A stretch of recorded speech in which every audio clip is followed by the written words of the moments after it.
Euskal Herriko pentsioen mugimenduak bi martxa hasiko ditu gaur, bata Bilbotik eta bestea Bergaratik, hirugarren bat asteartean irtengo da Arabako hiribururantz, oraindik. Izan ere, hiru mobilizazioek hilaren 25ean egingo dute bat Gasteizen, Carlos Lehena enperadorearen plazatik abiatuko den manifestazioan. Gutxieneko pentsioak 1.080 euroraino igotzea izango da mobilizazioetan aldarrikapen nagusia. Eguerdion guztioi, 12 pasata iritsi da gurean gaur magazinari heltzeko unea. Gaurkoan pentsiodunen protestak hizpide. Hain justu kolektiboak jakinarazi duenez, aipatutako bi martxak aldi berean abiatuko dira gaur astelenarekin eguerdiko 12etan oraintxe bertan alegia. Aiara Durreta lankida dugu Bilbon informazio gehiagorekin. Eguerdion, Aiara. Eguerdion, kaixo bai. Tira, kontai guztu ez, zer dela eta martxa hauek edo tira zertan dira pentsiodunak? Bai, horrela da, Bilbotik eta Bergaratik 100 bat pentsiodun abiatzen ari dira momentu hontan Gasteizeraino, eta bihar gainera asteartean aguraindik beste hainbat abiatuko dira Arabako hiriburura, eta 3 egunez oinez eman ostean, maiatzaren 25ean guztiek bat egingo dute Gasteizen, eta bertan manifestazio bat egingo dute, eta zertarako behingoz, gutxieneko pentsio hori 1.080 euroraino osatzea eskatzeko, eta bestetik maiatzaren 29ean gainera Iruñean protesta egingo dute era berean Euskal Herriko pentsiodunek, eta protesta horretan euren aldarrikapenak Nafarroako gobernuari helaraziko dizkiote.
Horrez gain, mobilizazio ez gabiltzala Bizkaiko erresidentzietako beharginak langile publiko gisa aitortzeko eskatu du Labek. Zaintza lanak lan publikoak dira lelopean dozenaka pertsonak Bilboko erdiguneko kale nagusiak zeharkatu dituzte larunbatean sindikatuak sektoreko langileen erantzuna mobilizatzeko gaitasuna eta indarra nabarmendu zituenan. Ela sindikatuak deituta berriz Bizkaiko erresidentzietako langileek gizakatea osatu zuten iragan ostiralean Bilboko Areatzako zubian, sektore horretan finkatuta dagoen eredua aldatzeko eta lan baldintzak hobetzeko eskatzeko. Aiara, zer informazio gehiago duzu Bizkaiko egoitzen aferarekin lotuta?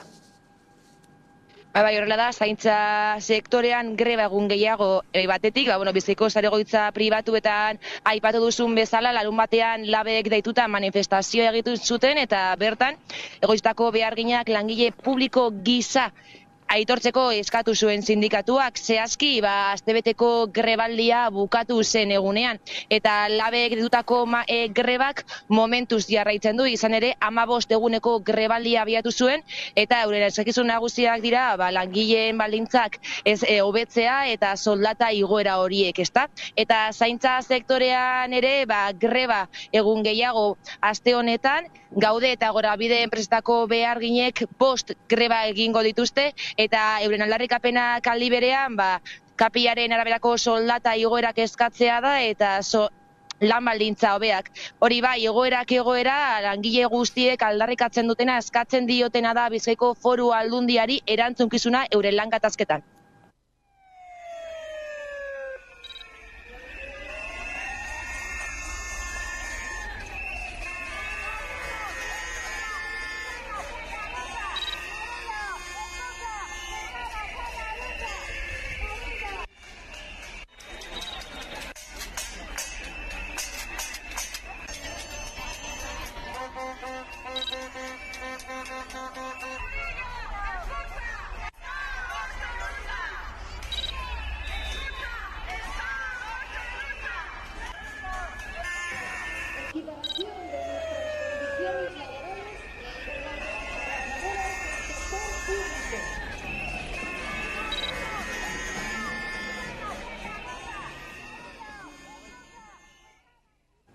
Bestaldetik, bi greba egun burutu dituzte Osakidetzako beharginek ostialarekin sindikatuek manifestazioak egin zituzten Bilbon, Donostian eta Gasteizen, salatzeko osasun sailarekin dituzten negoziazioak geldituta daudela.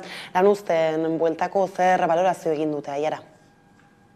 Horrela, lehen mailako arretan gehiago inbertitzea, galutako erosahalmena berreskuratzea, eta behinbehinekotasun tasa 8% mugatzea besteak bezke, eskatu zuten milaka langileek Osakidetzan, ezta? Eta sindikatuen esanetan, grebak arrakastatsuak izan dira oso, lehenengo greba egunak 50% parte hartzea izan zuen, eta bestetik bigarren greba egunak 75%koa, baina osasun sailak dio, parte hartze hori 100% mugatu du. Estimazioa ikusita, 75%ko jarraipena dauka grebak gaurkoan, azpimarratzea bai, berriro ere Osakidetzak manipulatu egiten duela jarraipen datuak, eta kalkulua egiteko kontutan hartu beharrean, benetan greba eskubidea daukaten langileen kopurua, zerbitzu minimoak ez direzelako, plantilla osoko kopuru hartzen dula. Eskubideak urratzen direnean, beste arlo batzuetara joaten dira lan egitera, eta horregatik momentu honetan ez daukagu profesional nahikorik gizartearen osasun beharrak betetzeko. Eta horregatik esaten diogu Osakidetzari eta osasun sailburuari berriro negoziatu behar dute, eta hori egin ezean mobilizatzen jarraituko gara. Hauteskunde kanpaina betean gertatzen dabiltza aipatu ditugun protesta guztiak Aiara, izan ere alderdiei kontu ezberdinak eskatzeko garaia dugu hau. Eta horrekin lotuta EAJak goiz honetan Bilbon egin duen agerraldian izan zara, ezta? Horrela, Bilboko garapen ekonomikoa bultzatzen jarraitzea izango da EAJaren urrengo agintaldiari begira helburu nagustako bat adierazi duenez Juan Mari Aburto Bilboko alkateak eta alkategaiak. Horretarako enpresa eta sektore estrategikoak erakartzen jarraituko duela adierazi du EAJak, eta hainbat proiektu dituela abian adierazi dute, eta tartean hemen Zorrozaurren duten proiektua izan dute hizpide.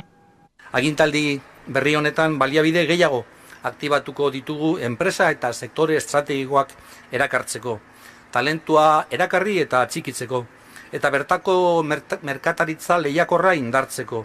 Ekintzailetzan jarduteko lekurik onena izan nahi dugu, ekintzailetzaren hiriburua, kalitatezko enplegu egonkorra sortzeko. Lursail berri garapena sustatuko dugu Zorrotzaurreko hiri parke teknologikoan. Adimen artifizialaren eta berrikuntzaren poloa bultzatuko dugu Zorrotzaurreko uhartearen ipar muturrean. Eta ikus entzunezko poloa Zorrotzako muturrean, Bilbon filmaketan sektoreari bultzada emateko. Nazioarteko ekintzailetza zentroaren bigarren fasea aktibatuko dugu atzerriko beste merkatu batzuetara iristeko. Eta maila lokalago batean neurria egindako erabateko laguntza zerbitzu eskainiko dugu gutxienez 600 enpresa berri sortzeko eta 900 enplegu inguru sortzeko. Ondo da, Aiara, honekin hemen utzi behar dugu konexioa, eskerrik asko eta hurrengora arte. Eskerrik asko zuei, bai. Hauteskunde kanpaina zabiltzala, hauteskunde egunera begira azken txanpan sartuak dira alderdi guztiak, zentzu horretan ekitaldiz josita izan da asteburu hau ere. Euskal Autonomia Erkidegoko eta Nafarroako hautagaiak joetake dabiltza hain zuzen ere hauteskunde kanpainaren erdian, dakitelako asko dagoela jokoan eta boza bakoitzagatik borroka egin behar dutela adi. Zentzu arrunteko apustua da. Eskubiak alderatzeko instituzioetatik, soilik aukera bakarra dago herri honetan ezkerretik eta burujabetzatik, eta aukera hori Euskal Herria Bildu da. Utzi esaiozue zuen mezu toksikoak Euskadin zabaltzeari. Zuena konpondu nahikoa duzue baita alderdiaren barruan, eta utzi lasai Euskal gizartea. Argi ulertu dezagun. Une honetan indarrean dakagun zerga eredua, 2015ean EAJak, alderdi jeltzaleak, alderdi popularrarekin adostutakoa da. Astebete gelditzen da, sozialistok garaipena lortzeko, eta herri honen etorkizuna gure eskuetan egoteko. Votar Partido Socialista es votar Sánchez, es votar Otegi, es votar Bildu. Besteak beste Donostiako makila eskuratzeko lehian diren hautagaiekin izan da 11 telebista gai ezberdinen bueltan solasean, tartean bizi dugun krisialdi ekonomikoaz galdetu diegun Erne Erantzunei.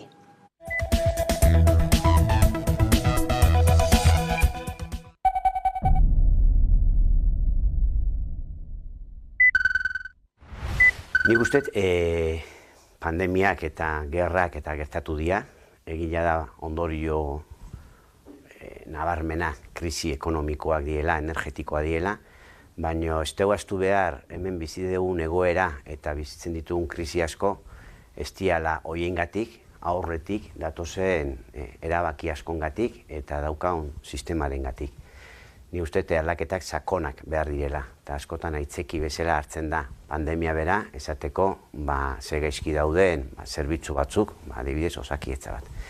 Ni uste krisietan zehozer ikasten balimada da, orain arteko krisi guztietan kaltetuenak pobreenak atatzen direla, pobreak eta pobreagoak gelitzen dira, eta aberatsak eta aberatsagoak. Eta honek behar ditu aldaketa sakonak.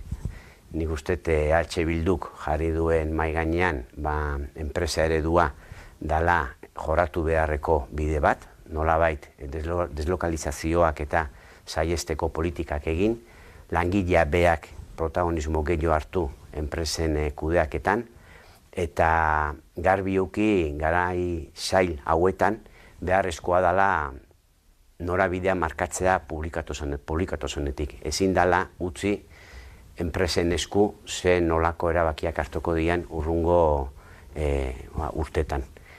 Importantea da, elkarrekin lan egitea, baino kolektiboki pentsatzea eta denentzako ze izango da onena garbi ukitzea eta hortik markatzea norabidea. Zuhurtziaz, diferenteak dira oso. Pandemiaren krisiak jarri gintuen, inoiz ezagutu ez genuen egoera batetan, eta gizarte bezala frogan, nolabait esateko. Ez dakit oso ondo gainditu duguna da ez, gauza batzutan agian bai, beste batzuetan agian ez hain ondo. Eta orain daukagun krisia diferentea da, hau inflazioak eragiten duen krisi bat da, eta horrek eskatzen du zuhurtziaz jardutea, udal mailan, zeren, momentu honetan egon daitezken tensio ekonomikoek eragina daukate, baita udal kontuetan ere, eta horren zuhurtziaz jokatzea tokatzen zaigu momentu honetan, eta gero baita ere esfortzu bat egin behar dugu, egoera honen ondorioz, haudenak direnak, txirotasunean erori ez daitezen. Nik uste dut hori bereziki zaindu beharreko gauza da, odako testu inguru batean. Nik beti esaten dut Donostiako hiriak baduela ezaugarri niretzat on bat, eta da gizarte kohesio mailan hiri kohesionatua dela, eta ezberdintasun mailak ez diela haundiegiak, eta arriskua dago hori orain aldatzeko, egoera honen ondorioz. Eta nik uste dut horren aurrean tentua handi zibili behar dugu da, eta saiatu behar gara da kohesio hori ez galtzen. Zalantza egoeran gaude, zalantzak nagusi dira mundu osoan, eta Donostia ez da ugarte bat. Krisi ezberdinei aurre egin behar diogu elkarrizketa eta elkarlanari eutsiz. Adibidez, energia krisia dela eta udalak esfortzu handia egin du legealdi honetan energia garbia eguzki plakaren bidez udal ekipamendu guztietan jartzeko. Oso gutxi gelditzen dira dena osatzeko, eta horrek suposatzen du aurrezten ari gehala ez bakarrik energia fakturan, baizik eta CO2 isurketen kopuruan, baina aurrera pausoak eman behar ditugu alde horretatik, eta komunitate energetikoak indartu egin behar dira.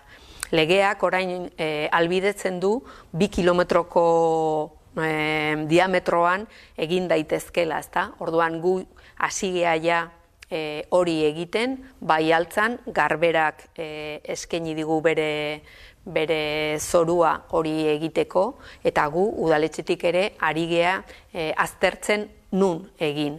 gure ekipamenduak baliatuz, ze auzoetan egin daitezken. Adibide on bat daukagu nola estatuko gobernua nola kreatu zuten eskudo sozial bat pandemiaren momentuan, ez?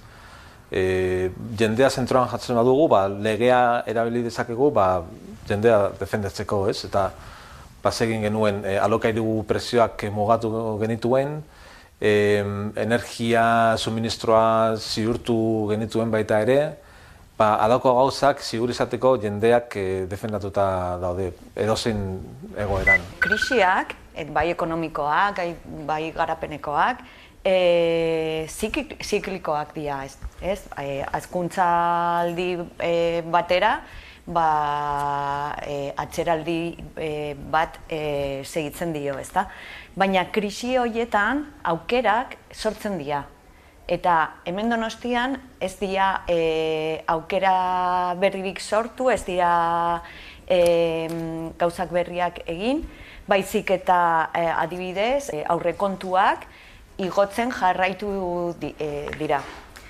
Adibidez, Bilbon, Gasteizen, 2020tik aurrekontuak izoztu egin dira, eta hemen ez igo egin dira. Zergatik, kudeaketa efizienteagoa izan behar duenean,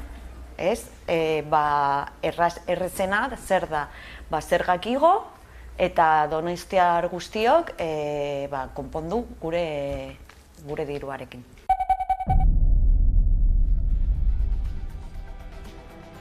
Laster izango du aukera Donostiako alkategaiak bestelako gai batzuen bueltan entzuteko, hori baino lehen baina, bada besterik gaurko egunean aipatzeko.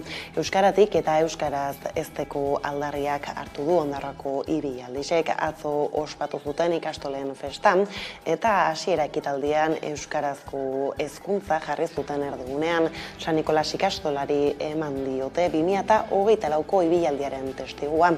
Beraz, ekar ditzagun gogora jarraian atzo Ondarroan jasotakoak.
Eta honekin kirol arlora egingo dugu salto, izan ere azken berriak gure ganatzeko kameraren beste aldean dugu Jon Hernandez kirol kazetaria. Eguerdion, Jon. Eguerdion, zer moduz? Kaixo, tira hasteko futbolari erreparatuko diogu Jon, izan ere euskal taldei erreparatuta maiatza bukatze ardelan, zer dugu hor azpimarratzeko? Bai, aste oso garrantzitsua Errealaren txat eta asteburu dotorea izan zen talde txuri-urdina egin zuena. 32 urte eta gero berriz ere Camp Nouen garaipena lortu zuen Bartzelonaren aurka, Mikel Merino eta Sorlozen golei esker. Imanol Alguazilen mutilak 5 puntuko aldea daukate Villarrealarekin Champions Leagueko postua lortu izateko, eta asteartean Almeria jasoko dute anoetan. Garaipena lortzekotan 4. postua bermatuko dezakete. Norgehiagoka astearte honetan, bihar zehazki, 7 terditan anoetan izango da. Eta beste alde batetik, Atletikek garaipena lortu zuen Celta de Vigoren aurka, San Mamesen, eta Europa Conference lekua lortzeko hurbilago daude zuri-gorriak. Bestalde, Osasunak aldu egin zuen Atletico Madrileren aurka eta borroka horretan pizkat urrontzen ari da. Hurrengo ostegunean, iruindarrak eta bilbotarrak aurrez aurre jokatuko dut El Sadarren. Gainera, bigarren mailara jotzen baldin badugu, Alabesek igoera zuzena eskuan dauka sufrimendu asko izan eta gero Gasteizkoak garaipena eskuratu zuten Malagaren aurka Mendizorrotxan eta orain finala bat jokatuko dute Las Palmas larun batean.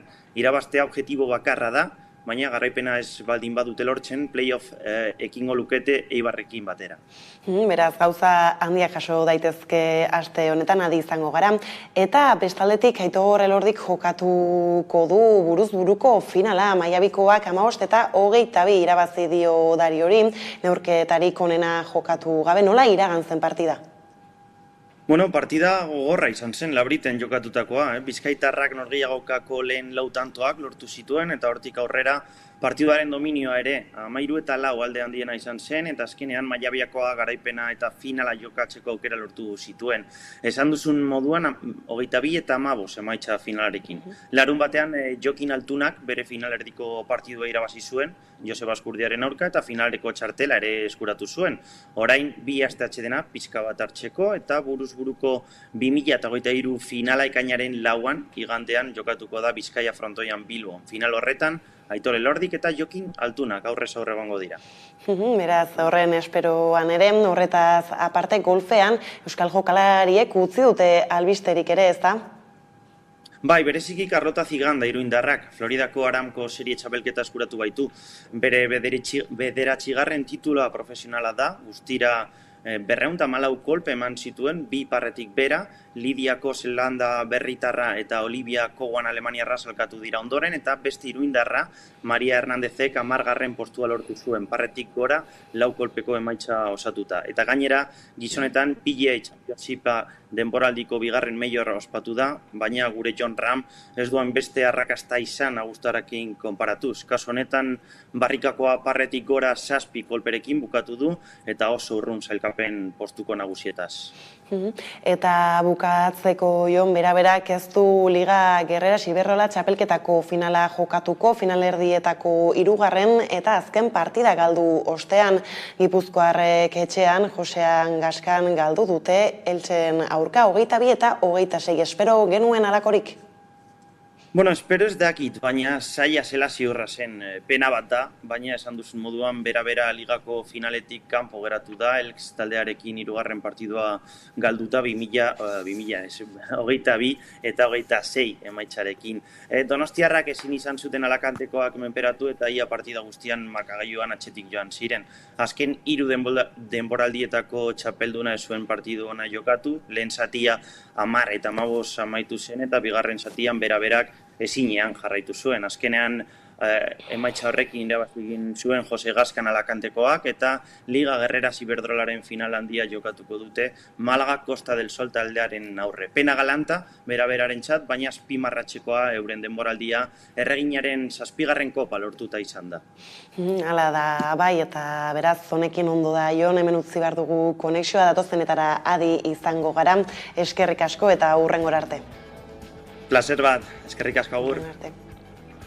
Eta honekin iritsi gara gurean gaur magaztinaren lehen atalaren bukaerara, eguneko elkarrizketa nagusiari bide emateko gaurkoan hauteskundei helduta, Arrasateko EAJaren hautagaia izango dugu gonbidatu nagusi gisa. Beraz, ez daitezte urruti joan, laster baikara bueltan. Gaur, baso ekologiko eta jasangarrietaz hitz egingo dugu. Baso bizietaz, alegia. Nafarroaren azaleraren parte importante bat ordezkatzen dute. Gure bioaniztasunaren gordale dira. Ura edo oxigenoa bezalako elementuak eskaintzen dizkigute. Eta gizakiarentzako natur baliabide bikainak eskaintzen dituzte. Hortaz hitz egiteko erreportaje interesgarri bat eskainiko dizuegu. Eta beti bezala solasaldi eder bat. Bukatzeko, gure ahosapaia gozatzeko errezeta eder batekin eta goxo batekin amaituko dugu. Beraz, ongi etorri denon topalekua den geltoki honetara.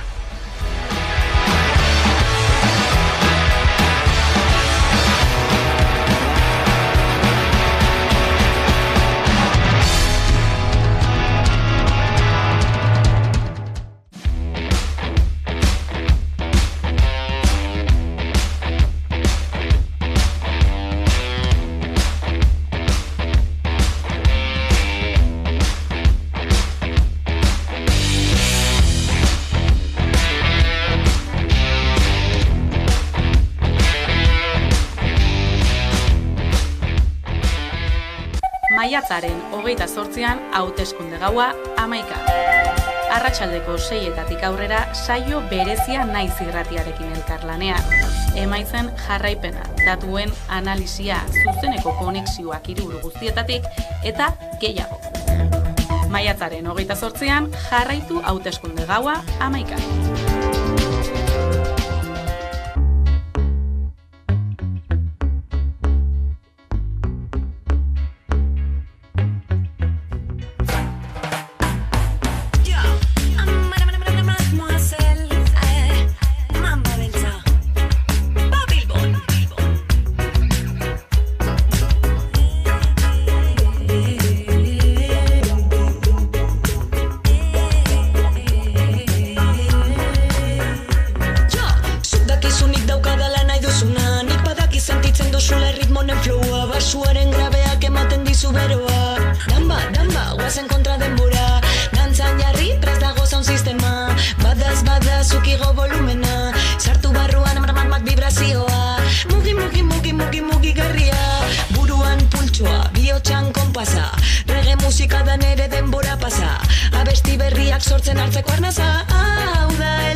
Musica fresca e ben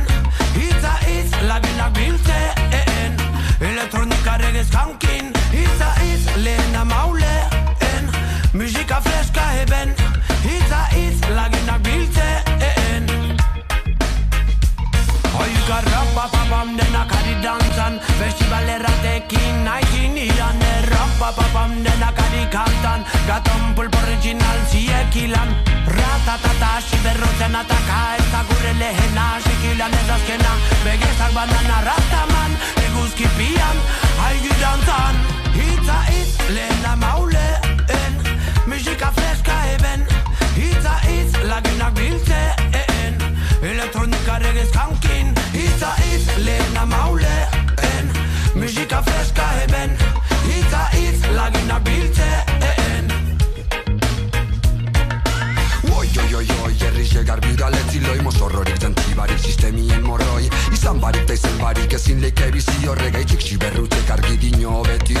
Rompopopon mauletik bermiora, siberruz ragamufin originalez baila. Rompopopon mauletik bermiora, laguntasune lan duten right now. Bana-banan duten du maitasune leko danatan, lan duten du nortasune bana-banaka goizetan. Erritmuri emoten zuek, garabetiko zorginen ondoren gure zeroren txateren eskuek. Lagun hartin beti gugana etorri, ta beti bardin, tirurik barik baie beti pozik, gugari paitas unity.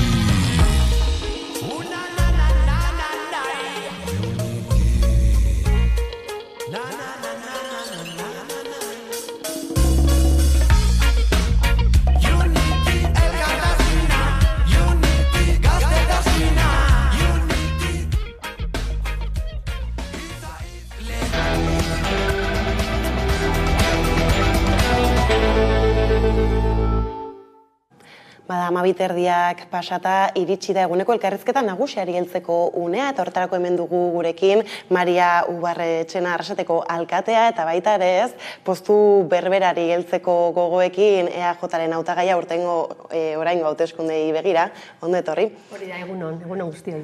Gurera, eta tira ez, hasteko justu azken txampan sartua gara ez, hauteskunde kanpainari dagoki honez, nola aurkitzen zara ez, igandera begira, eta nola bizitzen zabiltza kanpaina hau?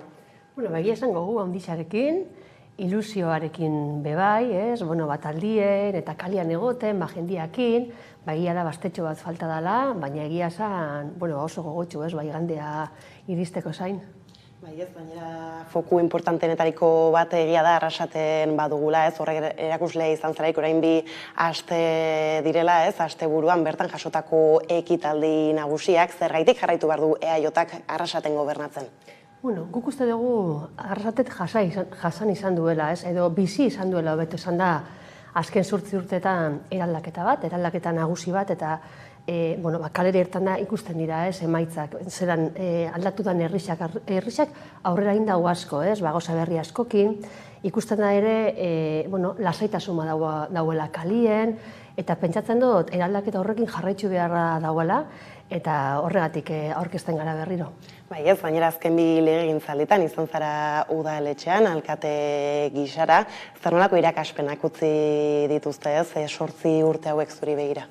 Baitxu, alkate izatea izan da oso polita, eta izaten dutzut gainera humiltasuna handixarekin, zenbaten dutzu aukeria jende askokin egoteko, jende desberdin askokin egoteko, eta jabetzen zara, zelako importantia dan, empatia, zelako importantia dan bebai lasaitasuna, jendeari entzutia, eta batez ere jendearekin egon eta entzuteko tartia hartzea, lasaitasun baitzen baitxan, azkenian bizilagun bakoitzarentzat berea da igual arazorik nagusiena, eta badauko bebai garrantzia hori orduan, niretzako izan da esperientzia bat oso aberasgarria, oso politxa, eta batez be, jendearen gan hurbil egoteko aukera eman duztan, aukera oso polit bat.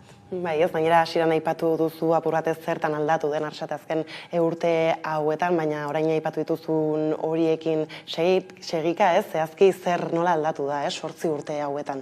Hirigintzaldetik ere jasan izan du, eraldaketa handi bat, esate baterako, duela 8 urte 500 metro bidegorri besterik ez gehunkan, Arrasaten, eta momentu honetan badauzkagu 8 kilometro, eta hor oraineko bule barra badaukagu, eta ikusten da, askozaz ere jende gehiago badabilela bizikletan, ikastolara joaten, neskamutikuak, edo bizikletan, edo patinetian, jende gehiago kalian, oinez, bizikletan. Ze azkenian, gure helburuetako bat izan da hori, ez? Berreskuratzia herrixa jendian dako, oinezko ondako, lehentasuna emutia jendiai, eta ibilgailu pribatuari poliki-poliki garrantzia hori kentzen joatia. Horbe adibidez, Arrasatek dauzko auzo altu pilo bat, auzoak dira oso garrantzitsuak, eta bere garaian jendea bertara bizitzera joan zainean oin dela, ez dakit, 20-30 urte jendea zan gaztia, baina hor egun ja jende nagusi asko bizi da auzo horietan, eta bultzatu dugu asko igogailu publikoak ipintzia, ez? Gu alkatetzara iritzi gintzenian Arrasaten 3 igogailu publiko zeren eta momentu honetan daz 12, ez?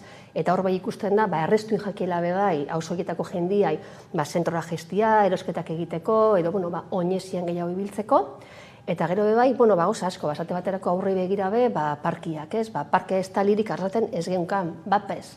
Eta oin dauzko gu 3 parke estaliz, eurixa behitzen dago, eta neguan umiekin joateko joan beharra dago, edo ur parkeak, orduan, bai ikusten dugu, hor aurrera egin dauela. Eta gero kulturari begira, gure herrixan sentimendu komunitarioa da oso ondixa, elkarte pilo badaz, mota guztietakoak, eragile asko daz, eta horrek itzen dago Arrasate apur bat ezberdinez, hor dago gure nortasunaren zati importante bat, elkarkidetza, kolaborazio, mundu guzti hori, eta oin bedaukagu hor kulturola, eta Joan Arzamendi musika etxea, bildu diezen gure herriko 18 kultur talde, eraikin baten barnean, euskaltegia kokatu gau hor, nahitxa, zergatik, euskara ikastara datorren hori apur bat blai hain da izala bai euskal kulturarekin. Eta hori izan da, izango da kulturaren ikuspuntutik eta musikaren ikuspuntutik epizentro oso garrantzitsu bat gure herrixan. Orduan, ikusten gau, aurrera pauso ikaragarriak ditula Arrasatek, eta 21. mendeko bide honean doiarrela, ez? Europak markatzen dauan, etorkizuneko herri hori, nun herria berreskuratu behar dugun herritarrentzako. Eta hori izan da batez gure helburua, eta hori izan bia da, datorren laurtarako bai gure helburua. Ez dira aldaketa gutxi gainera, Maria.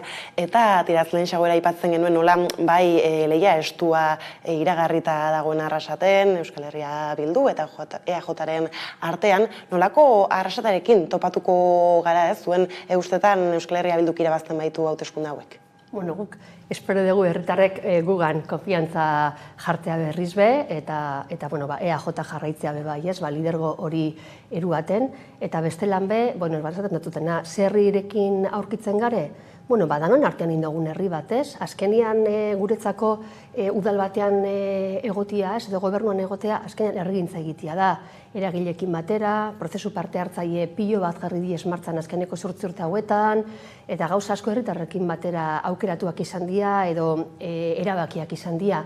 Orduan nik pentsatzen dut, aurkituko dugula oso herri atsegina, herrigintza oso erduta daukon herri bat, sentimendu komunitario oso indartsu batekin, eta aurrera egiteko, oso posizio honien aurkitzen den herri batekin. Ez gainera badaude herri batzuk, eskualde mailan egituratzeko ere, ez? Ematen dutenak nola ikusten duzu Arrasate eskualdera begira?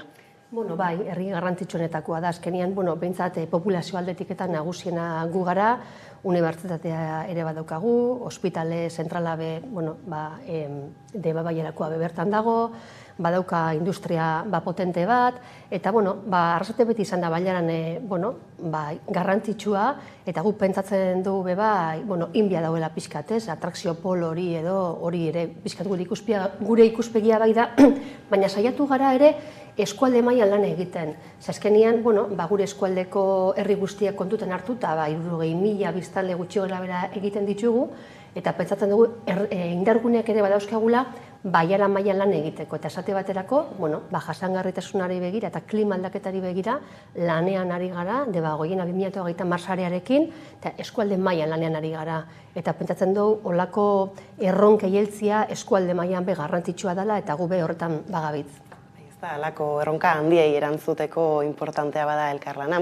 Eta zentzu horretan, egun hauek badira programa bera, herritarrekin konpartitzeko, iritziak jasotzeko eta abar, horrekin, aipatu diazu ez nola parte hartzea, eta antzeko bestelako politikak dituzuen erdigunean, suposatzen dutez, programa honetan ere horiek direla ardatz nagusiak.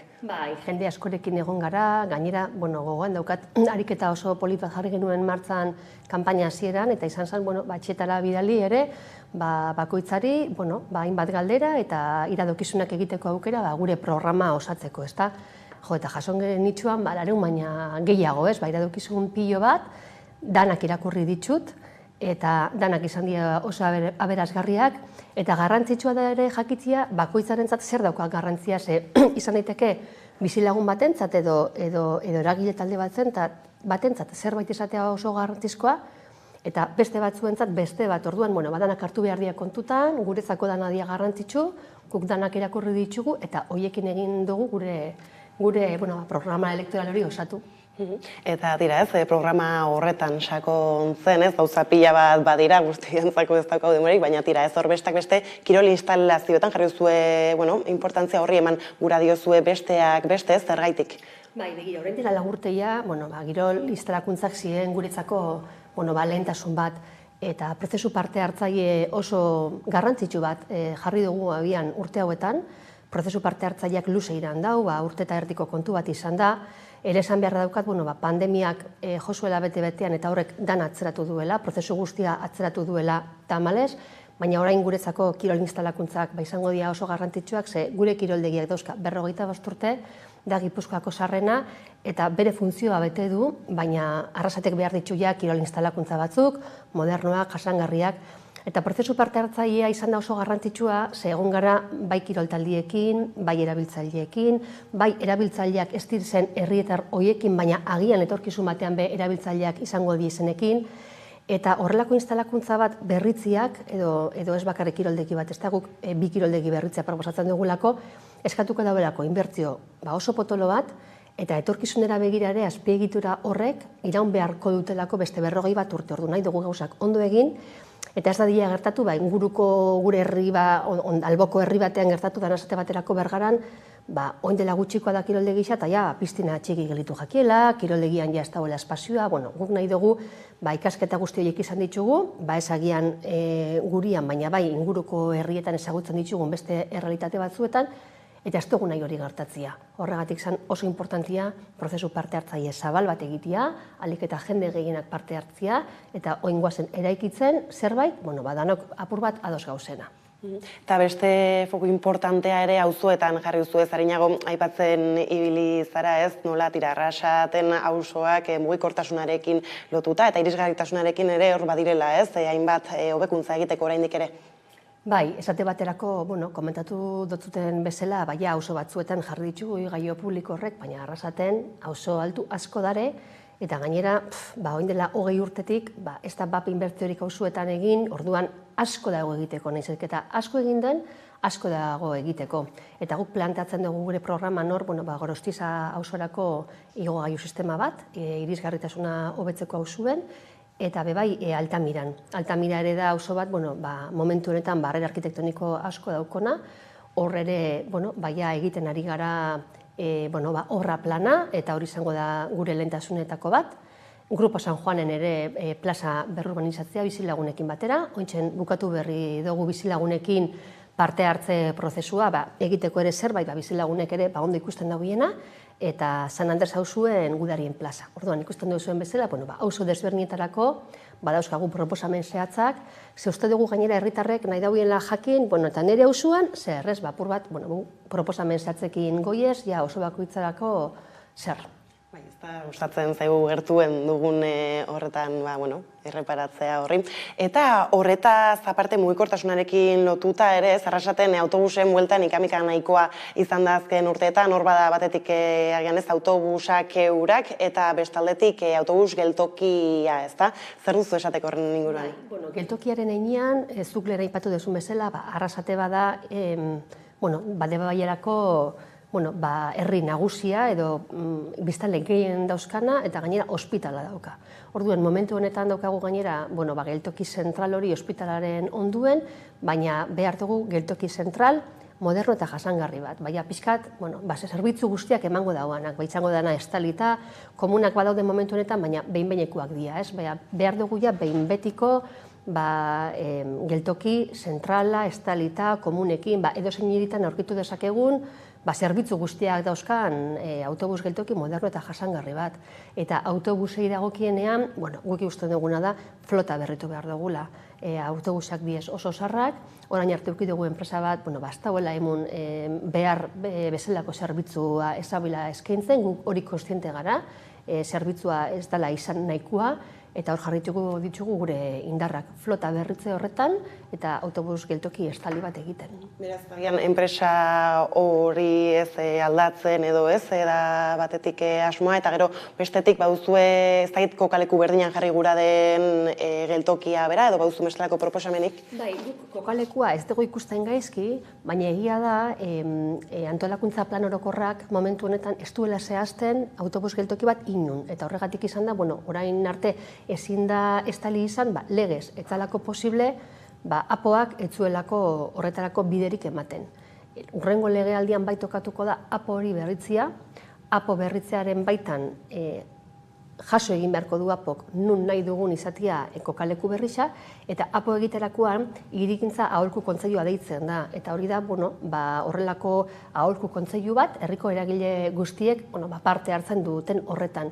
Orduan, hor ikusiko da, guk beti esaten dugu, guk ez dugu gaizki ikusten gaurko kokalekua, baina ez gaude itxita ideia hobeago bati. Izan daiteke prozesu parte hartzaile horretik edo kontseilu horretik ateratzea askoz ere ideia onagoa, eta guk ideiak herriarentzako onak baldin badira, guk aurrera egiten dugu horrekin.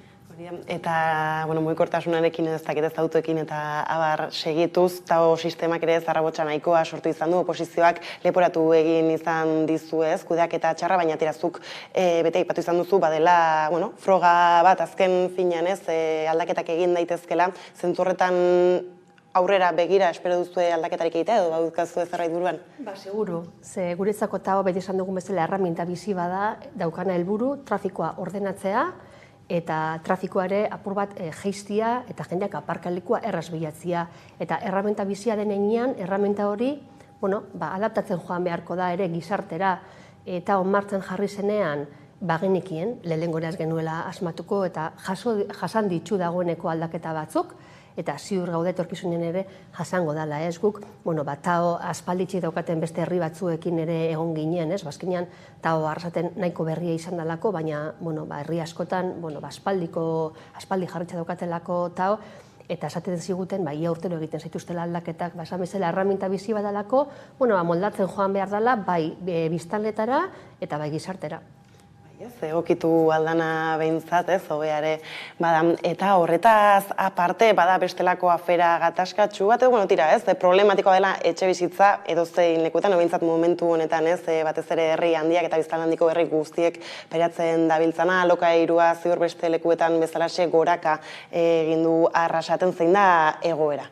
Bai, egia da Arrasate gainera, unibertsitatea aukita, ikasleak dauzkagu ere kanpotik, eta horrek egiten du ere, alokairuko merkatua ez dela izaten merkea eta ez dagoela egoten gainera aukera handiegirik.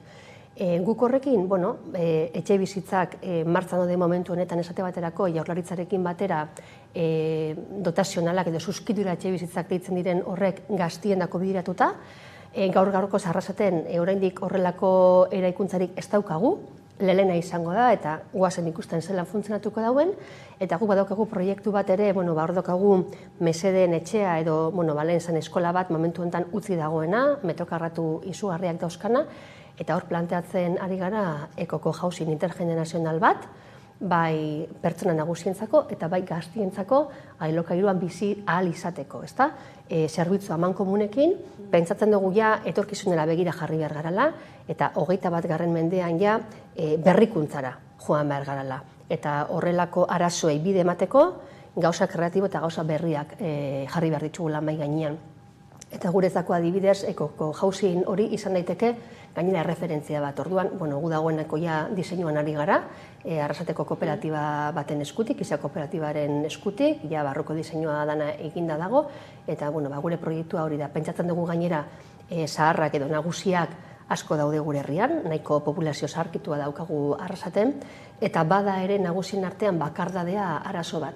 Orduan pentsatzen dugu izango litzatekela arazo ezberdinei bide emateko aukera bat.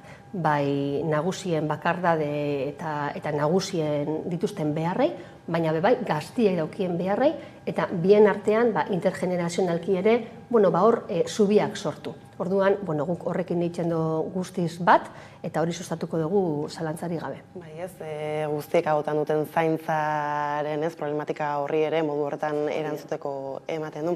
Eta tira ez, etxe bizitzek ekonomiarekin ere badute zerri ikusia, eta horri tiraka Arrasate bada udalerri bat, non den da pila bat aurkitzen ditugun tokiko merkataritzarekin lotuta, zer ekosistema osatzen dute? Bai, osatzen dute ekosistema, baina guk ere apur bat badaukagu gure kezka, ikusten ari gara, gizarte berri honetan, gizarte erosketa ohiturak ere aldatzen doazela, eta ez da bakarrik gure herrian gertatzen, ez da, inguruko herri askotan gertatzen den fenomenoa da, eta fenomeno horri nola buelta eman, edo zer egin, herriko merkataritza indartzeko, eta herriko merkataritzari laguntzeko. Guk ikusten dugu, gure kaleak bizi berritzeko eta herri bizia izateko, merkataritzak eta ostalaritzak daukiela sekulako garrantzia. Egitza esan guk taldean kontatzen dugu pertsona batekin, horretan oso aditua dana eta Arrasateko merkatari elkartearen lehendakaria izan dana eta oso ondo ezagutzen dagoena sektoria, eta berakin batera prestatu dugu plan integral bat, merkateriei begira, eta doiana, esate baterako lokalak egokitzeko laguntza tas haratago ez, laguntzak lokalak gaur egun gainera egokitu egin behar dira, irisgarritasun baldintzetara eta horrek koste importante badauka, baina gero ere bai pizgarriak eman, badauzkagu pertsona berrixak, denda bat edo negozio bat iriki nahi dutena, baina jakin gabe negozio horrek funtzionatuko duen edo ez, bagian karentzia urte batzuk utzi, zergak ordaintzerako momentuan, koste horrek txikitzeko, eta gero ere proposatzen dugu sortzea zerbitzu berri bat udaletxean, intergenerazional edo relebo generazionaleko zerbitzu bat, ikusten ari garelako badauzela, hain badenda edo negozio, ondo funtzionatzen dutenak, baina ja, pertsona horrek erretiratu egin behar diala, eta ez da hoiela aurkitzen nor gelditu denarekin. Izango genuke udaletxean horrelako zerbitzu bat, nun guk poltza bat izango genuke negozio berri bat iriki nahi duten edo interesa daukien pertsona horien poltza bat, eta horrela ustartu egin genezake eta gure laguntza eta aholkularitza eman, denda edo negozioa lagan nahi duenak eta hartu nahi duenari. Orduan, apurtxo bat hortik doaz gure proposamenak, eta espero dugu apur bat horrekin ere sektoreari laguntza bat emutia. Ez, interesgarria bada gainera, izan ere zalako problematika erraldoiei nola iritsi alzaien udaletatik eta gertukotik lagundu ere. Eta, bestaldetik aipatu zu hasieran nolako lotura handia duen Arrasatek musikarekin, kulturarekin bere horretan, eta horrekin lotuta Monterron Jauregiaren baitan bestelako eztabaidak izan dituzuela. Kasu honetan zein da EAJaren proposamena? Monterron Jauregia patrimonio izendatuta dagoen eraikin bada, bai kanpotik eta bai barrutik, eta horrek egia esan, ez du errehabilitazioaren ikuspuntutik gauza asko ezin dira egin, ondarea dalako, gure ondarea, eta guk ikusten dugu, Arrasaten tradizio industriala oso garrantzitsua da, lehen datorren gauza bada, eta kooperatibismoa ere oso erretuta dago, eta mundu mailan ere ezaguna gara, kooperatibismoa dela eta oso ezaguna da Arrasaten. Orduan guk horri bide bat nahi diogu eman. Eta planteatzen dugu Monterronen egitea zentro bat, identitate zentro bat, bai gure industria ondarearena, baita kooperatibismoaren ez. Ezkenian dia balio batzuk, Arrasateko gizartean oso datuta dauzenak, oso gureak diezenak, gure nortasunaren zati garrantzitsua diezenak, eta badauzkagu udalbiltegietan oso garrantzitsuak izan dian enpresa horien ondare asko biltegietan nolabaitor akumulatuta, eta pentsatzen dugu hori erreskatatu egin behar dugula, hori balioan ipini behar dugula, eta planteatzen dugu identitate zentro horren baitzan be, nolabaiteko museo bat edo erakusketa bat, turismo bulego batekin, eta kooperatiben goren kontseiluarekin egon gara hitz egiten, bertako aktibitate batzuk Arrasatera ekartzeko, ez? Ikusten dugu ere gure herria jasotzen dituala urtero 2000 bisitatetik gora atzerritarrak, batez ere datozenak gure enpresetara eta mundu kooperatiboa ezagutzera, baina pertsona horrek etortzen dira eta joan egiten dira, eta ez dira herrian gelditzen. Orduan, hemen izango genuke zentro bat, nun pertsona horrek ere etorri ahalko zien, eta ez hori bakarrik ez, Euskadiko eta ikastetxetako neskamutikuei erakustia bebai, zer dan kooperatibismoa, zer nolako balioak dauzkan, solidaridadiana, elkarliana, pertsona bakoitza boto bat, guretzako dira oso balio garrantzitsuak, eta pentsatzen dugu zentrori izan daitekela balio horrek edatzeko gauza bat oso interesgarria, ez? Guretzako oso proiektu polita da, eta uste dugu gainera Arrasate mapan kokatuko leuken proiektu oso garrantzitsu bat izan aldala Montorronekoa. Beraz, badituzu hainbat eta hainbat proposamen, hasieran ezan bezala guzti ezin heldu hain denbora gitxian, aipatu didazu ere herritarrak oso presta agertu direla guzti honi ekarpena egiten, eta egia da horretaz aparte kanpaina honetan asko hitz egin dela, lokaztutako kanpaina bat, eta ez dakizuk ere alaxe igerri izan duzun. Nik ez nuke esango lokaztutako kanpaina, nik uste dut, azkenian Euskadin bi aukera nagusi egongo diala, mai gainean, EH Bildu edo EAJ, eta herritarrek egin beharko dutela autu batez, bi aukera ezberdin, bi ibilbide ezberdinekin, bi proposamen ezberdinekin, bi proiektu ezberdinekin, eta herritarrek aukeratu beharko dute zein nahi duten. Eta guk pentsatzen dugu, edo espero dugu herritarrek guri aukeratzea. Gainera hor ere bada bestelako foku bat abstentzioan, nola tiradatuek iragartzen duten, abstentzioa handia edo handiegia ere izan daitekela, Arrasatetik nola erreparatzen diozue horri? Guk bai egiten dugu deialdi bat jendea joan dadin boska egitera. Guretzako demokrazian boskatzea oso garrantzitsua da, bakoitzak ikusiko duzenan bere boska, baina boskatzea joatearen jarrera hori, pentsatzen du demokrazian hori ezin dela galdu, eta guk jendea animatzen dugu boskatzera joan dadila. Beraz, horrekin lotuta ere bukatze aldera Arrasatetarrei mezua? Arrasatetarrek ikusi dute, 8 urte hauetan zelako eraldaketa bizi izan duen Arrasatek, guk eraldaketa horrekin jarraitzeko asmo irmoa daukagu, eta horretarako eskatzen dugu biztanleen konfidantza. Mezu horrekin hemen utzi behar dugu elkarrezketa, Maria, mila esker gaur gurekin izatearren. Mila esker zuei, aukera emateagatik. Eta orain jarraian eguneko solasaldiarekin bueltatuko gara.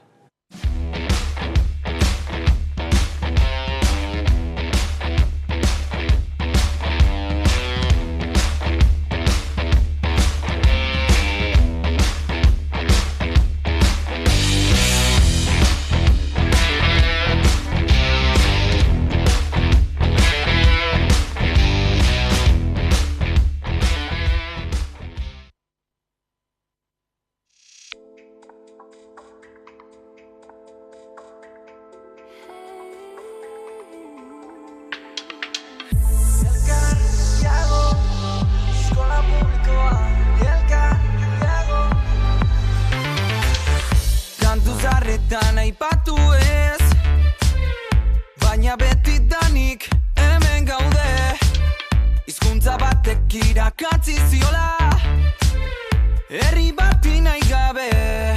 Urtez urte, zure begidara begira, egon arren beste hamaika etorriko dira, ze argi dago oso arro zaudela, denon izatearen aukera. Zure desiraz, da sortzen hasi naiz, zure irriaz, da jantzen hasi naiz, zure ideia. Elgar,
Ordu bata iritsi dela, heldu zaigu eguneko solasaldiari heltzeko unea, eta horretarako hemen ditut Albo Banatan, Esti Linares eta Carlos Renedo, ondo etorri. Eguerdion. Gurera, eta hasteko, zerbitzu publiko eta hitz egiten hasiko gara, izan ere aurreko astean, ostegun eta ostiralean oker ez banai Osakidetzako langilek greba egin zuten, Osakidetza barruko arlo ezberdinetako berrinak batu ziren ona, egia da jarraipen datuak edo ezberdinak direla oso izan sindikatuek emandakoak edo eta Osakidetzakoak eta izan ere ez beste behin salatu baitute zerbitzu minimoekin zer nolako traba jartzen zaizkion greba egin nahi duenari. Nola uler daiteke hainbesteko, ez dakit kasik greba egiteko eskubidea ere aurratzen denala ez hor? Bai, eta ni hurbileko pertsonak eta seguruenik hemen goaz, maikide guk dauzkagu hor hurbileko pertsona non lan egiten ari den Osakidetzan eta pertsonalki ez da pairatu eta ikusi egin dute zer gertatu egin den asteburu honetan. Egia da hor jolasten dela pila bat, bereziki presio emozional horrekin, zerbitzu minimoak egon behar dire, eta egia da, eta hortatik ezin da guztiz kolapsatu, baina nola kudeatzen ari diren zerbitzu minimo horiek eta alde batera haien eskubideak ez urratzea, eski igual, bestelako estrategiak ekintzak egin behar dira bereziki, ez da, osasun sistema ez kolasatzeko, eta ez da kolasatzen bi egun hauetik, kolasatzen da, eta dauzkaten egoera partikularra oso berezia da. Hor bai nik ipiniko nuke espresuki, ez da, eta zerbitzu espezializatuen artean osasun mentalarekin daudezen errekurtsoak eta errekurtso falta. Daukanten egoera oso larria da, eta egia da, Gaten gara, ez da, zaiez begiratuta, segurenik eta partikularki dauzkate berezitasun konkretuak, baina egia da zozen sistemari lotuta, dagoen itzoiteko, ez da, epea oso luze. Ez ez da luzea da, egin jasangarria da, ez da, dagoen egoera batez ere osasun mentaleko zerbitzuetan, eta hor bai nik ikusten dut, aldaketa bereizgarriak eta oso desberdinak egon behar dira, batez ere atentzio primario horretan. Baina atentzio primaria baita ere osasun mentala da. Eta ez gara heltzen eta ez da heltzen, ez da dauzkaten errekurtso horiekin. Orduan, greba, eske logikoa da zen, eta usten genuen, ez da, pandemia garaian, ekarri egin ziren galerak mai gainean ipiniko zirela, bestelako, eta oihartzuna ez da, eta politikoen oihartzuna zen, zerbait egingo zela, eta behar zela, sistema publikoa, baina ikusi egin da, hori, sostengatu egin dela pandemia, postpandemia hor, eta orain berriro atzerantzuetatu egin gara, eta dagoen egoera oso tentsoa da, eta bereziki langileen artean eta daukarten hainbat berezia departamentuen aldetik. Baina berez langileak baude prest negoziatzeko eta eskatzen dutena ere bada elkarrizketa horiei bide emateko, osasun sailburuak askotan esan du elkarrizketa bitartez konpontzen direla halako gauzak ala ere hor zerbaitek ez du, ez dira. Nik uste greba honek zituela bi helburu edo bi lanlerro alde batetik langileen lan baldintzaren inguruko darrikapenak eta hor bai, hor datuekin, hor dago zerbitzu minimoen kontua, altuegiak direla, badago igual ere bai arlo horretan osasun gintzan greba tresna moduan ere nola erabiltzen den, ez dakit, eta gero betikoa, segun norke azaltzen duen, batzuk datuak dira sortzikia, bestentzat dira arrakastatsuak. Hori bada lerro bat, baina giztu bigarren helburua eta interesgarriena dela, langile horiek ere esaten zutela, greba hau osasun publikoaren defentsan ere egiten zutela. Eta hori, deialdi bat egiten zuten babes sozialei begira.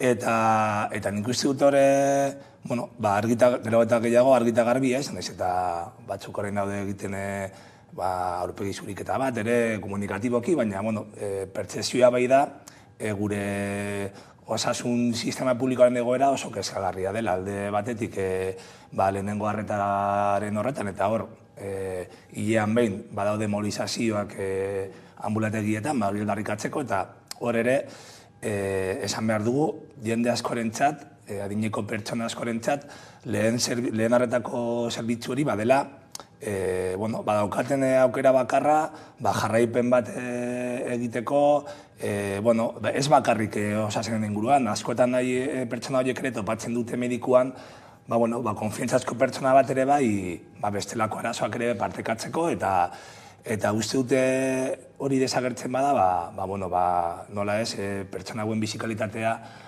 oso eskasa izango dela, eta gainera maskok esaten dira daula behartuta beste lekuetara jutea zerbitzu hori jasotzera, eta horrek esan nahi du, deineko pertsona horietan, mobilitatea sartzen dela hortartean, eta auzotik ateratzea.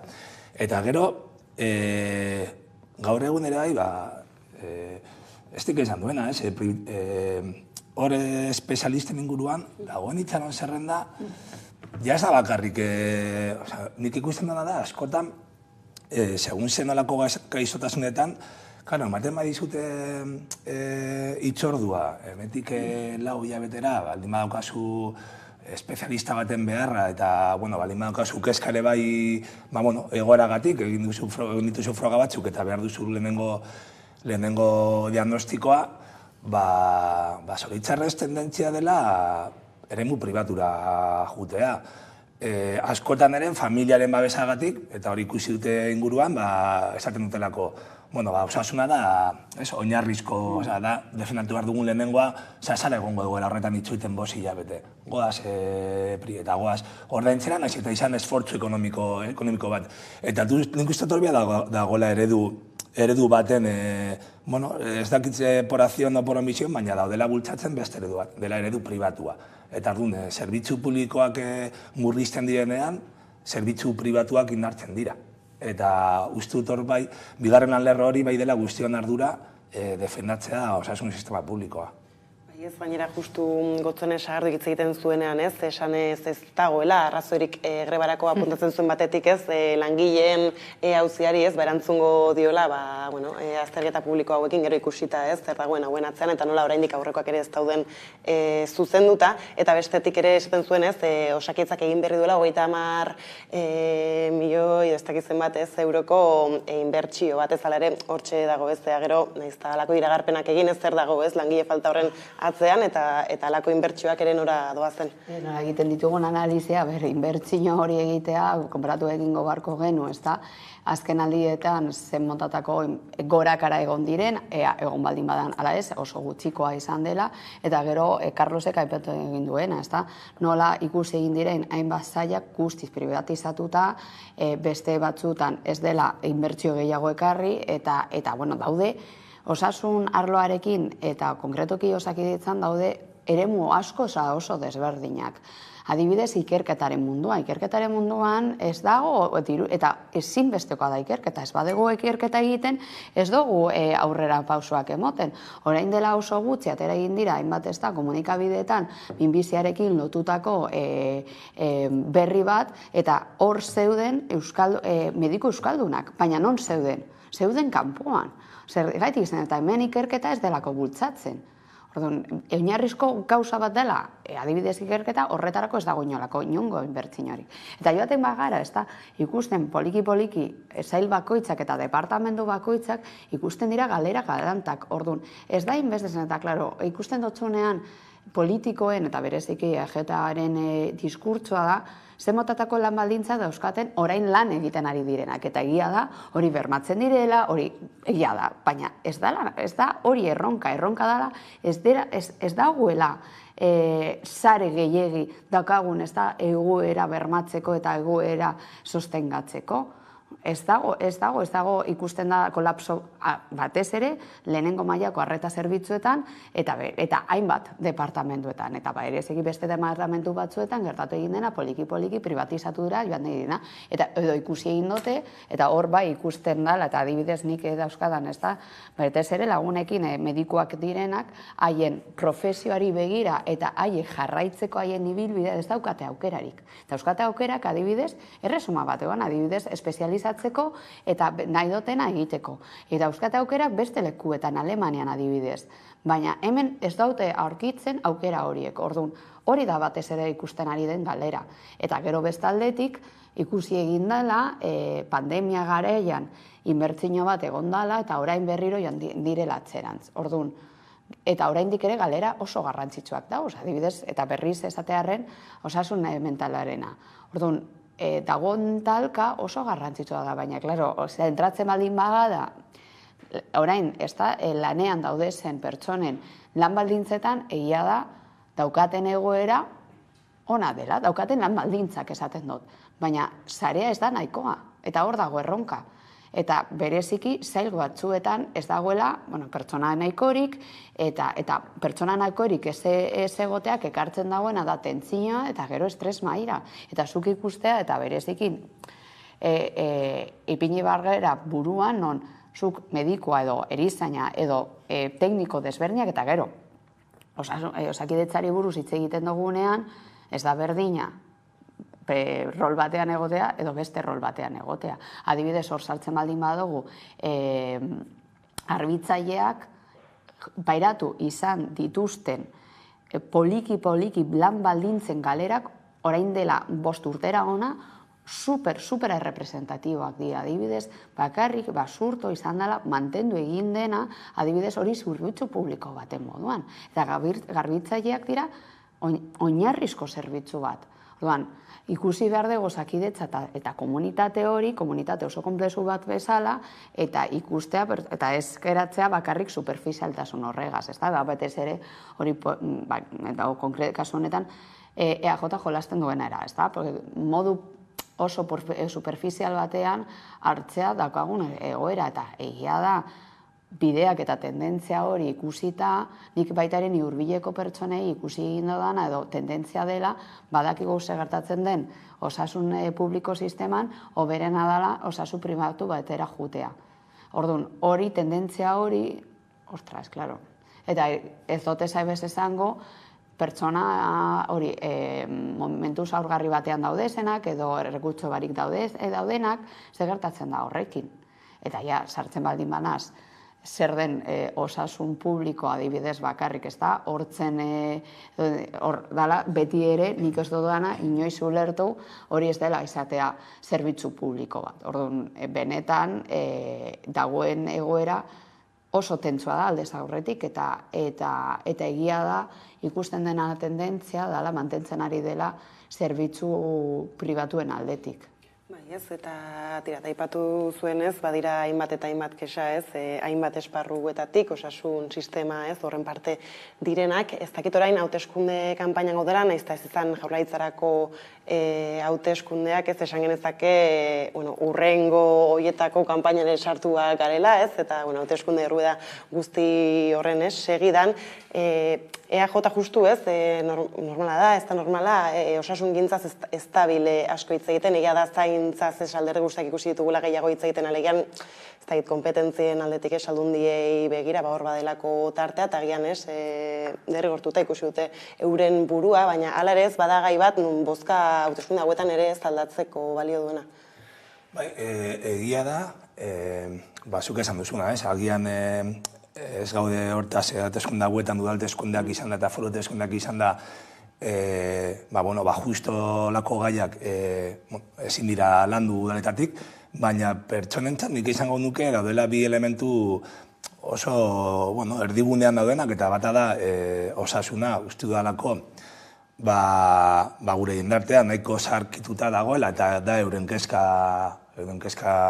normala, osasun zerbitzu duinak izatea, horrekin batea bai segurtasuna edo segurtasunaren pertzezioa, eta egia da, gero eta, esaten dute, ikerketak esaten dute, 75 urtetik gorako horretan, segurtasunearen beharra ere handitzen dela. Ez dakit segurtasuna den bakarrik eredu ez dakit, segurtasunan ditzako da dena, da eskubide bat, etxe bizitza eskubida, osasun eskubida eta horrela. Eta dintzu izan ere beste elementu bat dela etxe bizitza. Eta uste du justo, hainbat aldietatik nahi dute ekiditu eztabaida hori, hain zuzen dira dualako elementu materialitetara eta uste dut direla gaur egun jendartearen kezka handiena. Eta ere uste dut dela eskumaren jokaera bat orokorrean, ez bakarrik euskal eskuma osasungintzarekin, ez badago hor principio de realidad, deitzen dena, erabiltzaileok uste dugu zerbitzua okerrera egin duela, eta horregatik ateratzen gara kalera, langileek ere esaten dute euren lan baldintzak ez direla onak, baina parte zerbitzuaren egoera txarra dela, eta eskumak egiten dena da lehenengoa ukatu realitatea. Horrein dela hilabete batzuk Sagarduk esaten zen, arazoak zirela puntualak. Orain dauka greba bat orokorra, baina ere, uste dela eskumanen estrategia, lehenengoa arazoa estaltzea. Eta gero, arazoari aurre egin beharrean, olako hori marketing sistemak, ez? Justo zialean zen greba eguna, eta komunikabide batzuk ospatu zuten Osakidetzaren 40. urteurrena. Eta diskurtsoa zen, egon da greba bat, baina ikusi zuek, 83an, sortu zenean Osakidetza, hasi ginela 6 ospitalekin. Bai, 40 urte eta gero eskerrik asko, hobetu da sistema. Eta orduan uste dut ere, dela bigarren, lehenengo uko, ez dago arazorik, bigarrena, arazoa esan larria, bagoaz. Eta uste dute, dagoena aldatzen, diela, bi eredu oso ezberdinak. Eta edo eskubidekin negozioa egiten dugu, bai, etxe bizitza, Osakidetza, bada nitxo den merkado bat, eta hori ere esan alda, da nitxo den merkado bat, eta egia da, batzuk daudela egiten negozio osasungintza pribatuarekin, edo ulertzen dugu dela eskubide bat, eta egon behar dela bermatuta, eta gainera estik esan duen, jakinda gure jendartean, gero eta jende gehiagok, ez dago beste aukerarik. Ez dago pribatuaren aldeko aukerarik, ez dago. Orduan, nire ustez hori izan behar dela, zutabe bat diskurtso politikoan. Jauzia estaltzeko aipatzen duzun horretan ez, zenbat aldiz erreparatzen dioten Espainiar estatuari esateko, ez, erkidegoen artean, erkidegorik eta osasuntsuena osasun sisteman hause dela. Bai, hori da, eta justo Carlosi entzun dio denean pentsatu egin dut. Hori da batez ere gertatzen denean hainbeste urteetan, eta hori beti ere hori frankismo garaian eta gero, ia botere guztia egon da partidu batean. Euskadi mailan eta horrela da daukagun errealitatea, eta horrek mantentzen duena da hainbat botere, hainbat egoerak ez aldatzeak, ez ateratzeak hartatzen den atzean, eta mantentzea estatus bat, esaten dut estatusa ez estatus boterea, estatus gauza askorekin lotuta, ez da? Zergaitik adibidez, ni askotan betzaten dut ongizazte sisteman, badaudela adibidez elkarte batzuk, daukatela bai edo bai, foru aldundien babesa, edo Eusko Jaurlaritzaren babesa, ez da? Eta badago horrela gure realitate mikroan, horrela, esango aldezakegu, kazikismo, ez da, punto bat. Eta horrek mantentzen ari dena, adibidez gertatzen ari dena Osakidetzan. Hainbeste urteetan, botere hori esaldatzearren ekartzen dauen ondorio gisa batera. Ez dut esan den beste batzuk hobe egingo luketenik, edo txarto egingo luketenik, baina egia da, beti ere hori gure historian zehar beti gertatzen da. Mantentzea gauzak ekartzen dagoena da immobilizazio bat, eta immobilizazio horrek dagoen zarea ez da moldatzen, ez da eraldatzen, eta daukagun egoera. Eta nik Carlosekin guztiz ados nago, konparatzea 80ko hamarkada oraingo egoerarekin ikustekoa da esateko eskerrik asko gauzak joateko aurreratzen zer egiten dugu orduan.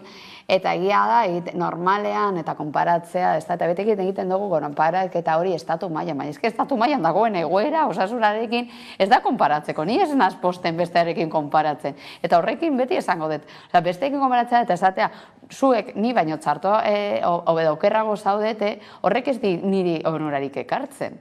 Hori, ez da, hau da, esaten baldin badu, konparatzen baldin gara, beste, ez da, errealitate errealde batzuekin. ez da, bai igual hartu aldezakegu, eta nik ez dut esango, adibidez, ez da, Herberetan edo Finlandian, Noruegan beti konparatzen gara, ez da, horrelako herrialdeekin, ez da, eta nik ez dut esaten hori dela panaceaz, eta gero dauzkate haien arazoak, ez da, baina, egia da, dauzkatela eredu batzuk, oso onaragarriak direla, eta, bueno, eta bai konparatu aldakara horiekin, ez, daukaguna beste aldekoarekin. Baina, hala eta guztiz ere, nik hor paratuko nintzateke azkenengo urtetan egon den galera. Eta hori, uste dut, hori ezin dugula beste aldera begiratu. Zer eta ikusten ari da, adibidez, hainbat, bereziki hainbat espezializazioetan, egon den galera maila garrantzitsua. Non, zuk eta zure aldameneko pertsona bati gertatzen baldin bazaio, horrekin lotutako dagoen gaixotasun bat, eiraman behar duzun prozedura edo dekozu dirua, eta hori bai dela larria. Eta izatea hurbileko pertsona bat eta ikustea dirure ez dozunagatik, ez dindozula horretara jun, hori bai dela larria. Eta hori bai esaten ari garena da, estatuak baldintzatzen duela gaixotasun mail bat eta ez albidetzea gizartearen ongizatea. Ez da ikusi beharko dugu tendentzia honek norbaiten botoa aldatzeko ere ematen duen, eta tarteka ez, hauteskundeak aipatu ditugula, tira ez, geroz eta gutxiago falta da ez, bozka egunerako, 28ako iganderako, eta horren jakitun ere badira alderdiak, aste buru honetan ere hainbat ekitaldi jaso dira, Euskal Herrian zehar baditugu ez, irudi batzuk, esango nuke ez, igandeko ekitaldietakoak direla, ikus ezagun eta heldu diezaigun hauteskunde kanpainari. Zentzu arrunteko apustua da, eskubiak alderatzeko instituzioetatik, soilik aukera bakarra dago herri honetan ezkerretik eta burujabetzatik, eta aukera hori Euskal Herria Bildu da. Utz iezaiozue zuen mezu toksikoak Euskadin zabaltzeari. Zuena konpondu nahikoa duzue baita alderdiaren barruan eta utzi lasai Euskal gizartea. Argi ulertu dezagun. Une honetan indarrean dakagun zerga eredua 2015ean EAJak, alderdi jeltzaleak, alderdi popularrarekin adostutakoa da. Astebete gelditzen da sozialistok garaipena lortzeko eta herri honen etorkizuna gure eskuetan egoteko. Votar Partido Socialista es votar Sánchez, es votar Otegi, es votar Bildu. Tira ez, iragan astean erreparatu genion ez, hauteskunde kanpainari astebete pasada, ez dakit tendentzia antzekoak ikusten dituzuen oraindik ere, edo ez, deklarazio hauek entzunda zer duzuen esateko? Barre egin dugu, maila gainean barre egin dugu, batzuei ikusterakoan esaten, ja ez dekozu irtenbidiri da, lehenengo gauza pentsatu egin dudana, ja, ikusi egin dute, alderdi batzuk esaten dut batez ere Euskadi mailan. Ez dutela aurkitu inondik inora haien bidea, ez da diskurtso bat garatzeko. Ez dut, ja, ez da esaten, estrategiak zer eta honetan ez da askotan komentatu egin dugu, hauteskundei begira eta egitarauai begira oso eduki gutxi ikusi egin dugula. Eta oraindik bakarrik ez da, gaudela aste batera hauteskundeak izango direnarik, ni baita ere hori eduki falta bota izan dut, eta bereziki niri pena ematen dit hemen Euskadin baita ere emotea horrelako jokoak, eta ni horatzen dut orain dela aste bat Carlosi entzun niona, ez da? Nola ipintzea foko adibidez Urkullu, lehendakari moduan, zertzean bat gauzetan, eta joan da, ero eta gehiagora, eta askotan ez da entzun dio danean, askotan zure hitzetaz akordatu egin naz, ostras, zertan sartu egin gara. Eta lehendakari daukan, egia da, bera dela figurante bat, ez da alderdi batekoa, baina hala eta guztiz ere lehendakaria zara. Eta lehendakari gisa, ez dut ezin dizut eskatu, ez da izatea neutroa, logikoa da, dela parte, baina lehendakari modun daude erantzukizun oso konkretu batzuk, ez da? Eta uste dut joku batzuetan sartzea eraman izan duten ibilbidea, eta dut esango kanpotik etorri egin diren, ez da, diskurtsoak eta entzun duguna, gure Euskadira begira eta erabiltzea oraindik ere Euskadi edo Euskal Herria arma bat bezala eta haien diskurtso eta manekiismo horretan oraindik ere sartuta. Bereziki alderdi batzuetan pentsatu egin dut, baina zein urteetan alde batetik gaude, zein da politikaren maila, ja estatu mailan argi neukan, baina Euskadira hau trasladatzea pena ematen dit, eta bueno, gero ja alderdi batzuk nik ikusten dut, hau da, erlazio batean zauden bodun, ez da, zela, ja, guztiz lekun jan, pues ja ez dakizu zer egin, hemen geratzeko, edo ez dakizu ja zer egin, orduan egiten ari zarena da, ja, erabiltzea emat diskurtso ez daukaten aldekurik, eta jendenok begiratzen gara gure artean da, zer nola egiten duzu konexio hori alde batetik, eta gero, edukiari begira bai galerak handiak aurkitzen ditut, eta hor, edukiak ez badauz, gero zemotatako estrategiak eramango ditugu benetan politikan. Eta zer da emango diguzuna hau gauzak eraldatzeko, aldatzeko, eta dauzkagun errontak benetan aldatzeko. Eta ni egia da, ni herriari begiratzen diot, eta oraindik ere edukiak beltatzen dira, eta ez dakit nondik jungo den, hau da, horrek aterako baldin badira, ez dakit, eta ja ez dut esango esabez, foru aldundietare begira. Ez baina azken finan kanpainako mezu hauek badira, bozka erakartzeko ez botoa eskatzeko epea bere horretan izan ere beste hainbat gauzetarako, edo zen momentuk ere balio dezake, eta honekin, ez? Entzun ditugun diskurtso hauekin dirudi, ez? Mugituko dela bozka batetik bestera? Ba, nik pentsatu nahi dut hori, gaudela kanpainan eta orduan parametro horietan kokatzen dela. Egia nik esaten dut, 28 ez da amaitzen mundua. Batzuk uste dut daudela, ez dakit dona zen, baina oso intentsoak eta igual 29 damutzen dira, berriro udal politikak egin behar direnean, akordioak egin behar direnean, porque ez dago aukerarik ere gobernatzeko.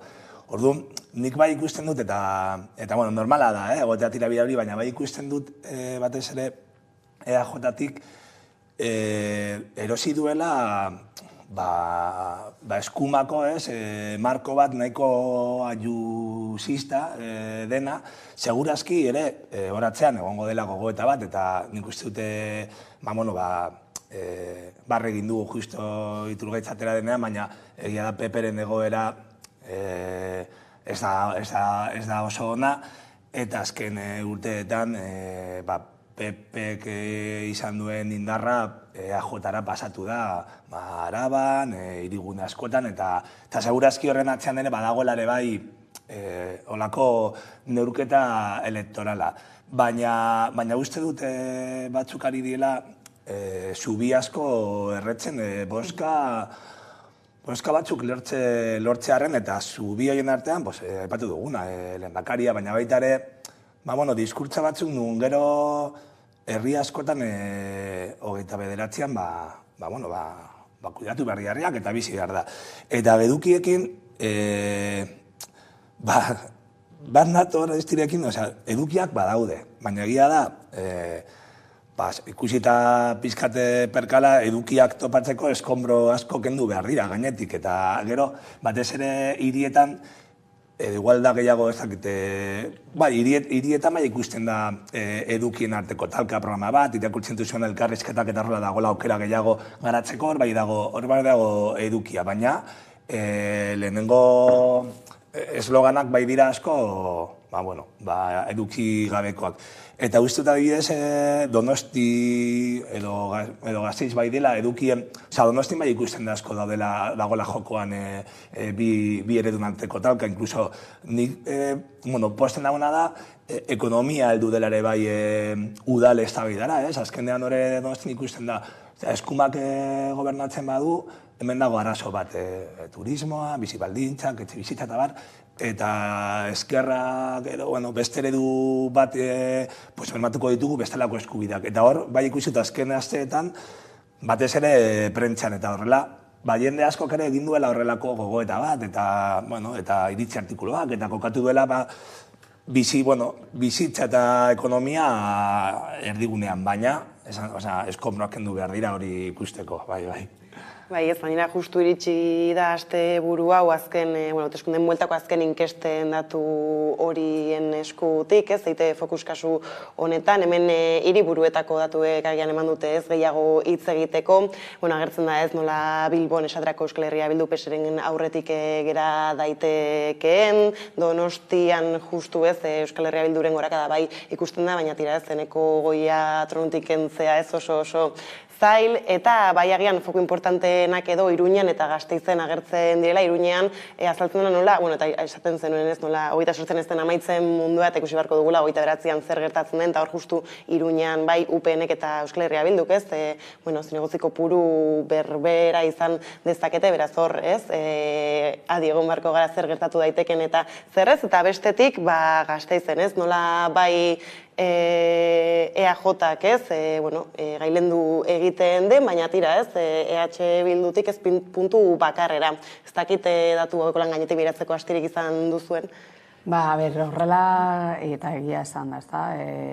Unibertsitatean azkenengo aste honetan, ezta? Eta danak azterketekin gaudezela zaila egiten da, baina, badirudi horitan amaitzen dela aste honetan. Orduan, dan amaitzen den ez aste honetan, esan aldezakegu nahi duguna. Baina ez, pixka bat ez da, eta irakurrita oso ez da gaiendotik zer gertatuko den. Baina da, pixka bat izan dugun, edo nik pertsonalki ez da, izan dodan sentsazioa, eta dala EH Bilduk bilatzen ari dagoela, eta aurkitzen ari dagoela gizarte eta Euskal Herrian oso espazio konkretu eta oso ondo irakurtzen ari gauden momentuan. Eta hori ikusi egin da, orain dela post 6 urte, nola joan ziren ez da, haien ibilbidea eraikitzen oso ibilbide pragmatismo batzuk ez da, eskatu zieten egoratzen dut orain dela 6-7 urte, ez da, batez ere estatu mailan ikusi egin dituen eta azkenengo urteetan, ez da, oso pragmatikoak izan direla estatu mailan, eta batzuei usten zotela horrek alderak ekarriko egingo dizkiotela EH Bilduri, eta ni momentu horretan pentsatu egin nuen, zen eta oso ondo irakurtzen ari dira, zen momentutan gauden. Eta ematen dituzten pausuak, egia da hori pragmatismo puntu batetatik ikusten ari dira, eta beste aldetik gazteei oso ondo irakurtzen ari direla. Eta mai gainean ipintzen dituzten erronkak, da gazteon, normalean ez da gazteon dekogun ez da sentsazioak, erronkak, arazoak, orduan, egia da egin orain dela hainbat urte, haien ibilbidea markatzen eta diskurtsoa ikusita, bai oso ondo irakurtzen ari dira, eta orain ondoriak hor dauz, ez da? Eta adibidez, hiriburu baten, Bilboko hiriburu baten non hegemonia beti izan dago EAJak eta gehiago askunak zegoenean, eta horrela zen, ez da? Baina EAJ eta gero zegoen PSE, eta horrek horrelako eraldaketa bat egotea Bilbo mailan oso signifikatiboa da. Ez dut ezebez esango Gasteizen edo Iruñan. Eta horrek ekarriko duena da kontuz dauzkagun diskurtsoekin. Eta Carlosek aipatu egin duen moduan, EAJ puntu askotan hauteskunde hauetan eraman izan duen diskurtso oso bortitza izan da. Eta batzutan haien diskurtsoa oso parekoa izan da, oso eskoma, baina eskoma muturrekoa dena. Haiei esan ez eta markatzen hainbat gauza, orain iragaineko hainbat gauza, non egiten ari direna da polarizazio puntu bat, non gero Carlosek epatzen zuena, gero herria dago, eta gero daude foru aldundiak, eta gero egin bar dira ekintzak, atera egin bar direla ekintzak, eta hau nora eramaten digu. Horrelako konfrontazioa hain zuzena bat bestearekin eta talka bestearekin. Egia da, hauteskundeetan beti eramango dira diskurtsoak, ez da? Ez gero eta musturrekoa batera, nik uste dut horretara ez, baina egia da gero atera egin behar direla gauzak, ekintzak, estrategiak, eta horrelako talkan nire ustez ez du inolako onurarik egiten bereziki gizarte mailari begira. Orduan, oso interesgarriak izango dira, izango ditugun ondorioak. Eta bereziki ikusteraztea Euskal Herri mailan zemotatako pultsadak markatzen dituen eta hiriburuak markatuko dute ziurzen. Eta gira da gero herrietan batez ere herri txikietan, kausistika da beste bat, da gehiago nor dagoen, nortzuk diren, da beste irakurketa maila bat, baina hiriburuetan bai oso representatiboa izango da, nor karterako den eta zeintzuk izango diren, aulkien banaketa hori. Bai, ez honek hiriburuen titular hauei nola erreparatzen dituzu? Nik uste lehenengo titularra dela, Bilduren gorakada hirigunean, ez dut nahiko objektiboa izango dela, agian da ez dik esan duena, egia da baina baritzen dela dagoela konexio bat proposamen inguruan eta horrela, pragmatisma dagatik, baina bai, hori bai da titular bat. Nik uste beste titular bat dela, batzuk ez daudela oso, kanpaina honetan, ez dutela oso ondo topatu euren lekua. Eta hor bai ikusten da, edo daudela birajea egiten, igual ez delako ere erreza, nik bai ikusten dute EAJ, hasi zela oso bronkoa kanpaina, gainera bakarrita marko espainoletik diskurtso batzuk, eta orain, azken astenetan, bai dago biraje bat egiten, baina ere baditugu proposamenak, gehienak bai dira azpigiturak edo porlana, hau da beti errepideak eta horrela, baina bai dago, badazpada, hau ez badago ondo, goaz proposamen batzuk ere lantzera. Gero PSren egoera, nik ere ulertzen dut, horrekoan entzuten dion Donostiko alkate gehiadonari, eta aldaketa, eta kasetariak esan zion, zaude gobernuan. Aldaketa zaude gobernuan. Batzutan da, pizkat deserosoa da egitea kanpaina zentzurretan. Zaudenean muleta moduan Euskal Eskumarekin, baina lekua topatu behar duzunean, eta gero amaitzeko nik uste justu berezik kanpaina honetan, Podemos ez duela topatu, ez dakit, bere, hori da nire pertzesioa, bere papera, baina, bai esan nahi dudana, nire horretako beti naiz baikorra eta nire bai jarraitzen ditute enkestak eta datuak eta horrela, zifrak dira oso kapritxosoak. Orduan, badago jokoa, 28 egongo dira decepzioa eta ilusioak eta egongo dira, kartak banatuko dira, eta zifrak beti dira oso kapritxosoak. Eta Bilbon adibidez, orain dira 4 urte, 100 boskengatik, PP katera zuntzin egotzi bat gehiago, eta Atzi Bilduk ez zuen lortu 5. Orduan, azkenan gero 28 banatzen dira, boskak zenbatzen dira, eta beti daude sorpresak, eta nik batez ere 29an, uste dut hor bai egon behar dela, uste dut ausariarekin, posiblea den, bestelako udal gobernuak osatzea. Bai, ez, eta hortarteka esan dugu izan erronkak badau dela ez, ezarrak baitula erronkak, eta behar dela ez, horiei norreldu, eta beste gaur egokitzen zaigun Donostiako hautagaien tira ez, galdetu diegu besteak beste etxe bizitzaz eta turismoaz, izan ere hau da erronka batez ere hiri, eta jende asko bizien herrietan gatazkatsua izan daitekena, baina ez, justu Donostian turismo eta etxe bizitza ikusi dugu, ez, zer nolako bilakara izan duen azken hamarkadetan, bera zentzun ditzagun Donostiako hautagaiak eta ea zer esaten duten, zer nolako proposamenak dituzten afera honetan.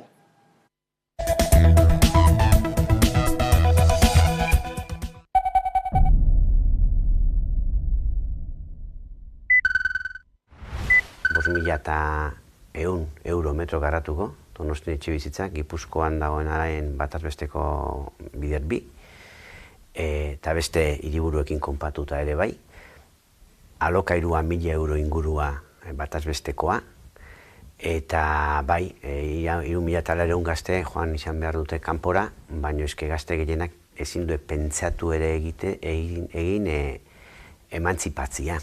Momentu honetan Europako zerrendan azkena gaude, eta gaina gentrifikazio efektua ditzen dana, hau da, zure auzoa utzi beharra eta beste herri batea bizitzea jun, izugarria da Donostiko gune batzutan. 25% iristen da. Honaino itxigea utzi darako egiten, ez da nahi izan aplikatu genitun tresna legalak, 2015ko EAEko etxe bizitza legeak aukera ematen zituen adibide gisa, etxe bizitza utzak merkatura albideatzeko tresna jartzen zituen, ez di erabili, eta hartu dira beste erabakiatzuk, asko zer ikusia dutenak turismoarekin, indutena da beste gauzen artean, oraindik gehiago garestitu etxe bizitza, bai alokairuan eta bai salmentan. gu garbi daukagu nahi deula hemen Donostiarrak bere bizi proiektuak bertan egin ahal izatea, modu erosoan, bere bizi kalitatea hobetuz eta behar dituzten zerbitzu eta ekipamentu guztiekin. Hortarako zer egin, lehenengo gauza da, dituzun tresna guztik erabili. Bai 2015ko legea EAEkoa, eta bain orain, onartuko dan, legea Madrilen etxebizitzarena. Prezioek, zailtasun ikaragarria jartzen dituzte da, bertan bizitza proiektu aurrera eraman aldizateko, ez. Horri aurre egiteko orduan, bat izan daiteke, etxe bizitza ez dan beste erabilera batetara, etxe bizitzak pasatzen ez ustea. Eta adibidez, etxe bizitza turistikoen kasuan, orain eman dugun lizentzien suspensioarekin hori ekidin nahi da. Orain eztabaida egon da, Madrilen eztabaidatzen ari diran legearen eskutik, alokairuaren prezioak topatzearen inguruan, ez? Izan daiteke neurri bat, baina kontutan hartu behar dugu Donostiaren kasuan 78.000 etxe gehiago daude, baina 78.000 dira bizitza egiten ditugune etxeak, 8.600 dire da bakarrik alokairukoak. Besteak jabetzan dira, orduan, eragina dauka mugatua horiengan, eta neurri batean ere, ez? Izan daiteke. Baina udalaren aldetik egin beharreko apusturik argiena, eta eskuduntzen arabera horredadedako gainera, da aukera berriak eskaintzea. Eta beraz, etxe bizitza berriak merkatuan jartzea. Eta horietako parte handi bat gainera, babes ofizialekoak izatea, ez? Gure gazteak, gure seme alabak Donostian behar ditugu. Eta horretarako, ikusten dut, bi direla baliabide garrantzitsuenak. Enplegua, ondo ordaindutako enplegua, eta etxe bizitza alkilerrean prezio erosoetan, ezta? Eta horretarako biak uztartu behar dira, enplegua eta etxe bizitza. Gure lege, Euskadiko etxe bizitza legeak ere badu bere garrantzia. Donostiak beharrezkoa du etxe bizitzako politika publikoak indartzea.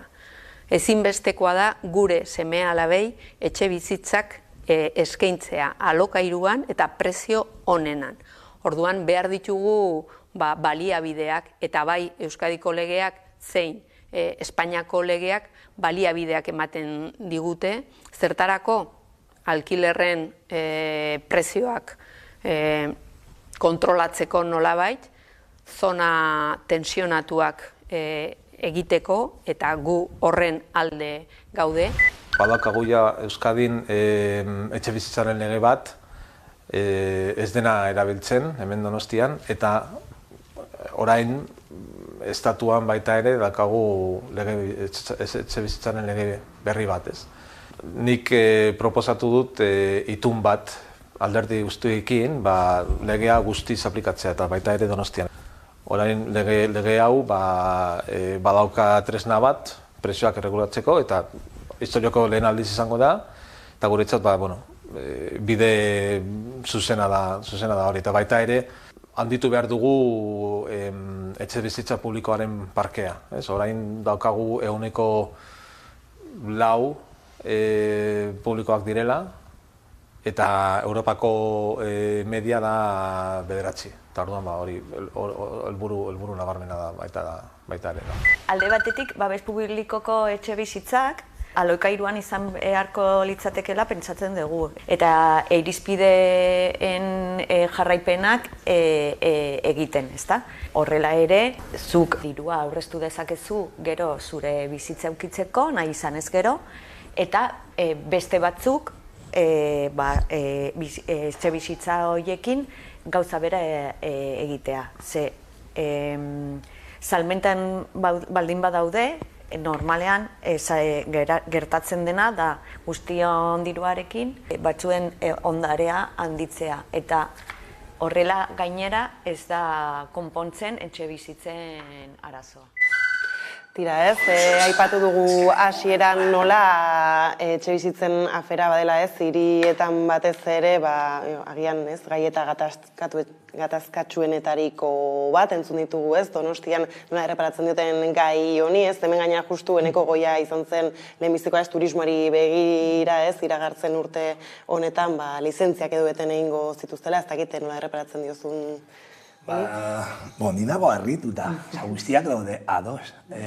Nago pozik esango dut, batzuentzat borroka hau izan da estrategikoa, ja hamarkada luze egon garela etxebizitzaren eskubidea eta hiria bera albertzeko hiriaren eskubidea, guztiok hirian ondo bizitzeko eskubidearen borroka eta markoa, batzuk ja urte asko egon gara horrekin eta posten dagoena da ikustea behintzat, zehose geratu dela hor, guztiek erabili dituzte horren inguruko gogoeta batzuk, gazte mugimendutik eta ezkerretik egin ditugun proposena. Gero egia da, nahazten dituztela apur bat, eta adibidez, lehenengoa da, EAJak eta PSek esatea politika horiek implementatu dituztela, eta gero, orain arte ez dutenean egin, pizkat arraroa da. Gero, izan da oso bitxia, Eneko Goian nahaztu da, eta esan du, babes ofizialeko etxeak nahi dituela bultzatu, babes ofizialeko etxeak dira jabetzan, presio batekin, administrazioak da 2000, hemen erkidegoan 2015-etik ezin du hori egin, bakarrik alokairu publikoko etxebizitzak bultzatu aldira administraziotik, baina ondo egon da, segero PPek, azkenean, zuzendu dio eta esan dio, gu nahi dugun egin da, alokairu publikoko etxebizitzak. Baldin badia jabetzan, azkenean, jendeak egiten da negozio diru publikoarekin eta egia da. Horregatik, ezin dira bultzatu ja babes ofizialeko etxe horiek, hori mono bitxia, eta gero Podemoseko hautagaiak ere ekarri du alokairu publikoaren portzentaia, eta interesgarria ez, noski, alokairuko presioa topatu ez tasatu behar da, nire ustez, murriztu behar da, baina horrekin batera ez dugu lortuko zen. Eneko Goiak izan duen moduan, alokairuaren parkea oso txikia da, uneko 9, uneko 10 inguruan indartu behar da alokairu publikoko parkea. Eta Podemosekoak esan du, uneko 4 dagoela, uneko 9 dela helburua, gaur egun ja, indikadoreak esaten duena da, uneko 20 inguruan izan behar dela alokairu publikoaren hori. Gaude oso urrun. Orduan, hori dira, niretzako guztiek, bentsat, erosi dute murriztea alokairua, etxeitza turistikoak ere mostea, eta gero alokairu publikoko etxe bizitza parke zabal bat, publikoa, eta PSkoak esan du presio onenean, ez dakit onena edo bentsat eskuragarria mesedez. Ez da, gainera, egia da, ez azkena markadetan ikusi dugula hiri ereduen bilakaera nola izan den, ez lehen Porlana aipatzen zen, negozioa ere ez, izan daiteke beste titular bat hor, eta badirudi ez, dagoeneko alderdi guztiak konturatu direla Donostian ez, ematen duenez, bide hori ezin daitekela ez jorratzen jarraitu. Bai, nengoen Carlosi entzuten, Carlos oso lagungarria izango litzateke horrelako mai gainean, zer den mediazioa, ikusi egin da, zeintzu diren punto komunak eta bere, gertatzen dena da, gero ez direla entzuten.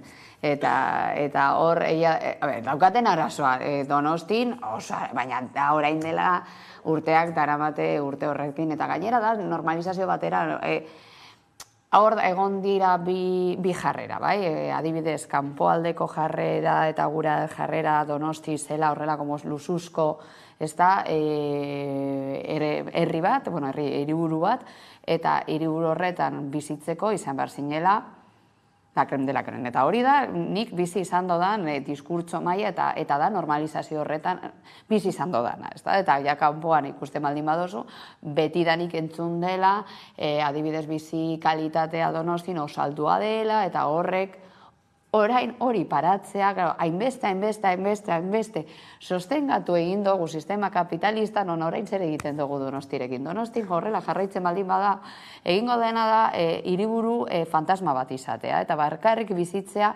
turismoaren aldetik. Eta hori da, zerbait sostengatu egin dela, orain direla urteak. Orduan, orain hori paratzea oso zaila da. Orduan, horrezegaitik, haiek ikusten dute, haiek politiko nik uste dut, eta segurenik, bertoko hori hitz egin dituzten askok ez dutela, hasta haiek ekonomiaren aldetik hainbeste sostengatzeko Donostin bizitzeko. Eta horrezagatik hitz egiten dute, eta seguru nago, haien esperientzietatik, eta Donostin bizitzea oso zaila da. Eta daukaten egoera oso zaila da, zergatik zen, eta urteetan zehar hori mantendu egin da. Eta gainera turismoari lotuta, sostengatu egin den turismoa, oso turismo konkretua izan da, non ahalbidetu egin dena da, gainera karestizitzea hor dagoen guztia, eta horrek ekarri egin dagoena da, daukaten egoera, eta etxebizitzari begira, inondik inera da sostengarria, eta ere gaiago gaztei begira. Orduan, bai, oso talka garrantzitsua da, baina orain dela urteak daukaten garrantzitsua. Daukaten zailtasun bat. Nola, bueno, eta gure aldetik ez da, ez datea zer egin aldezakete oso horraza da. Nik egingo nuke, bueno, gero ikusiko genuke gero gure buruak horri pinita eta zer egingo genuke, eta norarte deko gualmena gauzak aldatzeko. Eta izatez gero gauzak aldatzeko eta uneko horiek aldatzeko eskumen oso gutxi dago. Zergatik izan, eta ja dago ia guztia eskumen hori ipineta sistema pribatu batean, non hor daude enpresa batzuk, eta horri adibidez kentzea almena edo egitea, baina bai egin aldira gauzak, eta hori adibidez izan da, nik uste dut adibiderik konkretuena eta hurbilekoa da, izan da Bartzelona. Bartzelona ikusi egin da, eta egia da Bartzelonak zeukan, ez da, turismoaren jarrera desberdina zen, eta hor batez ere oso turismo, kanpoko turismo ekartzen zuen, oso baita ere ez, baina bai, egoerak ez ziren berdinak eta zegoen turismoa zen berdina, baina bai gertatu egin zen egoera kongetu bat etxebizitzarekin, eta hainbat jarrera eta estrategia, ez dugu esango horrekin konpondo egin denek, baina bai paratu egin da, eta momentu batean ezinezkoan zen Bartzelonako egoera. Orduan, jadanik daukatela lege bat, eta eako lege bat daukatela, aprobetsatu egoera hori, eta benetan, ipini abian daukaten tresnak. Zeta, tresnak atera egin dira. Zeta, egia da ikusten ari delako, zerbait egin behar dela. Baina, bai Donostin ezinbestekoa da, igual bertatik hartu egingo barko lukete eskua, ez da? Nola kudeatu etxibizitzaren egoera. Baina ia da hor dagoela talka bat, non historikoki Donostiaren irudia oso konkretua izan da, eta hori, izan behar gara horretarako baita ere zintzoak, ez da, jolastu egin dugu Donosti zela garestia. Eta gainera askok horretaz harro sentitzen ziren. Izta esaterako Eneko Goia edo eta PSeko hautagaia honetaz hitz egiten entzuteak ez azkenan markaetan bereziki agian bi alderdi horiek izan dira, ez alako eredua bultzatu dutenak zer da, autokritika orain hasi dela horrekin edo eta... Nik pentsatzen duena da ez dutela egiten, ez dakit autokritika dela gehiago marketing kanpaina bat, Donostin orain daude plan orokorra berraztertzen eta egin barzien etxeitza publikoak ez dira egin dira bakarrik pribatuak, orduan, ez dira garatu, parke publiko hori ez da garatu, ez da egon borondatea hori garatzeko. Turismoarekin da berdina, Bilbora ekarrita, batzuk egon dela ja aspaldi, salatzen turismo eredu hau, esan ez, turismo honek ekartzen diguna da lan baldintza prekarioak, jendea botatzea, euren auzoetatik, garestetxea etxebizitza, eta behin dela urte batzuk esaten zuten, ez que zara turismofobiko bat zara. Bueno, orain zen turismofobia. Orain Bilbon, jendeare konturatu dela, hortara doala gure ekonomia, jendeak esaten dugu. Ezin duguna dena jarri zesta bakarrean, ez? Osea, eventoak, turismo eta horrelak, eta jota dago esaten, zendik ez dut egiten turismo aldeko apostu bat, eta mundu guztiak esaten du, nahiko agerikoa da, pasatzen zairitik, eta da turismoa da ekonomia bakarra, eta horrek ekartzen duen kalteak gu peretzen ditugu. Orduan uste dut, ez dik esan duguna, elikatzen dutela mostro bat, eta ja, dagoenean mostroa hor bizirik esaten dugu guztiok. Mostroa dago, eta mostroa dago guztiaren kontra, ziur nahiz ere EAJ-ko seme alabek ere bai utzi beharko dute euren auzoak, baina mostroa hor dago, eta gero mostroa ez badugu hasieratik mosten, gure kontra etorriko da. Esaten diaten ez hemen utzi behar dugu solasaldia, eskerrik asko bioi gaur gurekin izatearren. Hurrengo astean nagoeneko emaitzei begira jarri beharko gara. Beraz, horien zain, horixe, laster gara bueltan eguneko albistekin.